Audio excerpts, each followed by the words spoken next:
Okay, let's do a heart diagram. Pretty much already have drew it out for you guys. I will outline it a little more just to make it a little more clearer. Okay, we have all the aortas and valves and veins. Okay, I just drew it. It took me like a few minutes just to, I'm like a very quick drawer. I'm just pretty much outlining it just to make it a little bit more clearer. Okay. Okay.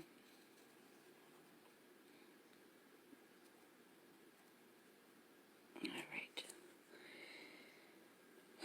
So we have the pulmonary artery. We have the pulmonary vein. We have the mitral valvic, the aorta valve. We have the pericardium, the left ventricle, the left aorta, the right ventricle, the right aorta or atrium. I'm sorry, this is the aorta right here. Then we have the pulmonary vatra, the tricuspid valve, and then the superior vena cava, right?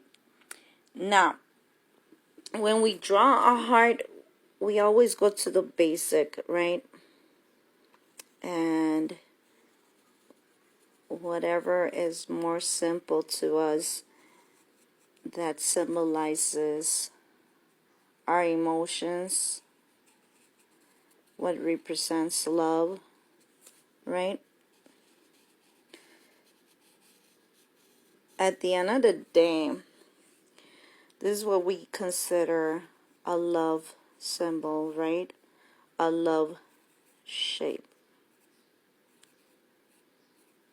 But is that really what the heart actually looks like? This is a muscle that it's very important, and every organ that we have within ourselves is extremely important for it to be in a healthy state in order for our organs to function properly, right? They all need to be working properly, right? And so when something is not balanced, right, like our emotions, it affects us, right? We start having diseases if we cannot control our emotions, if we allow certain disorders and that affect our mood, right?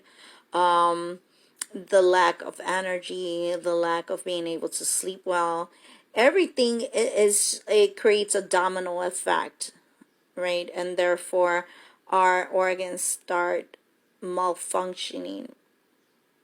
So emotions are very crucial to be balanced and to embrace them and to be able to control it and be able to balance it as much possible, whether we have disorders, whether it's personality traits that we have trouble managing, whether it's mental conditions that affects the way we do things, right?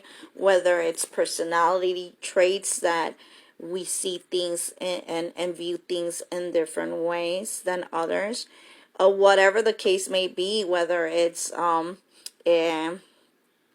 you know, disturbing sex addictions that you need to be able to have, like, manage in a way where you don't put yourself in danger or your sexual organs, or others in danger, right? um right. So again, it's like whatever decisions we make, it affects the consequences that we attract, right? You either, like I mentioned many times, we either get rewarded or we get reprimanded, right? Punished, right? Or there is disciplinary action that we attract, not just from the world, the universe, the spiritual realm. Different worlds get involved in the decisions that we make. We think that what we do doesn't affect others. It does. Most importantly, it affects us, ourselves as individuals, and therefore whoever you exchange energy with, whoever you share emotions with, whoever you share DNA with, right? There is a combination of karma, um, a combination of different things that you start attracting. So it's very important to um, pay attention who you share your time, your effort, your respect, your love, your emotions, your finances, your assistance, your privileges, your blessings, your time, and your focus, right? And do things out of love.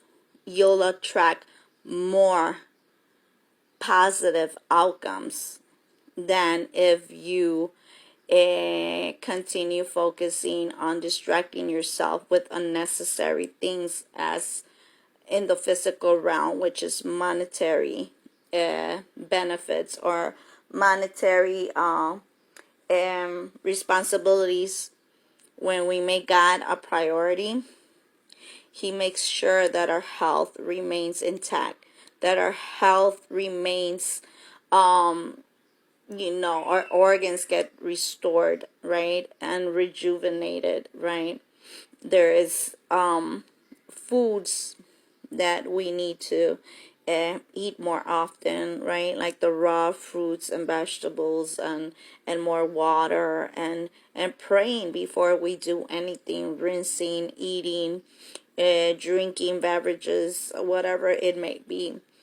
Just putting a gratitude, and placing your hands over the water, it transforms that water into holy, a holy beverage, a sacred liquid, that therefore it really quenches your thirst. But not only that, it really cleanses you and your organs, and your chakras from head to toe, right?